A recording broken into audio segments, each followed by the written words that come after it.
Yeah.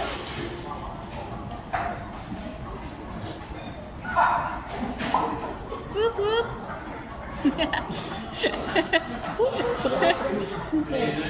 Good evening. Last week I was fresh out the psych ward, so I thought I'd do something a little more lighthearted than still chatting about heartbreak.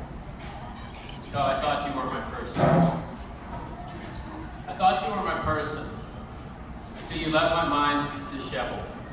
And my confusion and state, lack of direction remained completely level. Granted, the conditions under which we parted ways were harsh. But you can't keep blaming my brain third parties into it. I created a narrative, you disagree. Can you really fault me for when you denied me a simple kiss, let alone having sex when I missed it? My feelings towards you became jaded when intimacy was withdrawn. Crazy thing is, I kind of wish you weren't gone. Yet, Laura, you never could have been the one. I was the phoenix, you were the flame. Our story is done. I can no longer speak on it, I curse your name. I'm stronger now, even though I still haven't found love. I still dream of finding a down-to-earth girl and getting out the mud. I blocked you on Skype and on my phone, trying to mend my heart on my own. And it took you breaking my heart for me to ruin. Even though I made a home for you, it wasn't a shared notion and only conflict ensued. Yet I remember there were times when you were compassionate and understanding. Like how you used to wake me up and ask if I had taken my meds. I would rest my eyes and fall sound asleep in bed. So those times that make me wax nostalgic. I have to be cognizant of this when I fall into anger and sadness. Initially, when you left, I wished that you and I had never met each other. But as they say, it's better to have loved and lost than never to have loved at all. Even as I composed this poem, I remember that at one time I wasn't alone, even though love was a one-sided show. I would love to take the good and leave out the rest.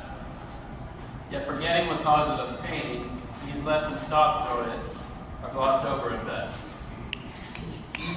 And our psychological and emotional scars fester when they aren't properly addressed with meds and spoken word bandages. All of my experiences led to the man I have become. Even when depression can make me fall asleep too much and feel numb.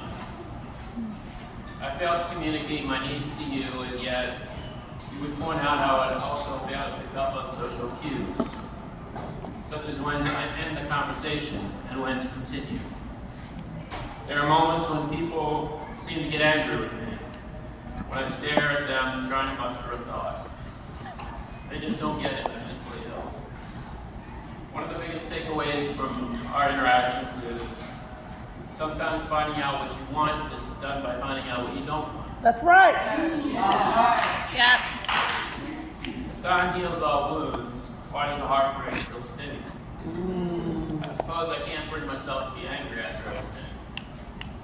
You had expressed concern about my mental state creating envy and doubt, and that was valid, of course. But it's more complicated than that. Part of me wishes you could have been my better half, rather than an occasional intimate partner, one-time best friend on various things. But I had a BFF from Illinois before I met you. Someone I had yet to meet in person, but I still have a connection with the same psychiatric diagnosis. And I turned my back on her briefly, but she was deeply hurt by this. I shared a story with her last night that even you don't know. Details that if you had loved me, would allow me to share freely. My psych ward stay of 8 days had me letting go of all I felt for you. When I realized had we not kept reconnecting, it was something I wouldn't have had to do. I remained depressed and while meds and talk therapy have helped recently. It's always a waiting game when changes are happening. House cleaning continues to be a constant chore and a challenge now. And you helped me out with that back then when you were around. With time being, I'm not wired to live with a roommate again. Yet, given our history, I wish that you and I had not drifted apart as friends. I miss that little face around the corner. One up for going food shopping on a Tuesday. Yeah, I miss her.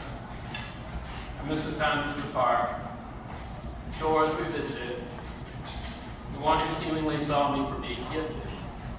But did you see me though? Or was it all just for show? Now that we no longer speak, I guess we'll never know. And most people look at me and probably think, there's a lot of you, where's your partner at? Truth is, I've never had that.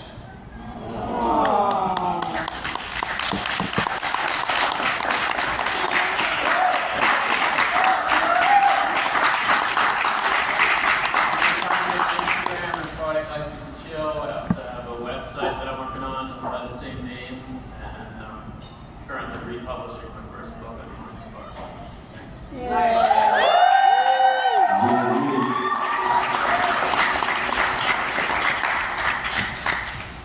That was great.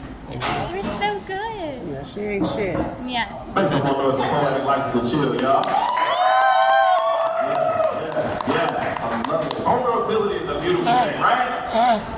Yes. So, I can be vulnerable with y'all real quick? Sure. Yes, I love it, right?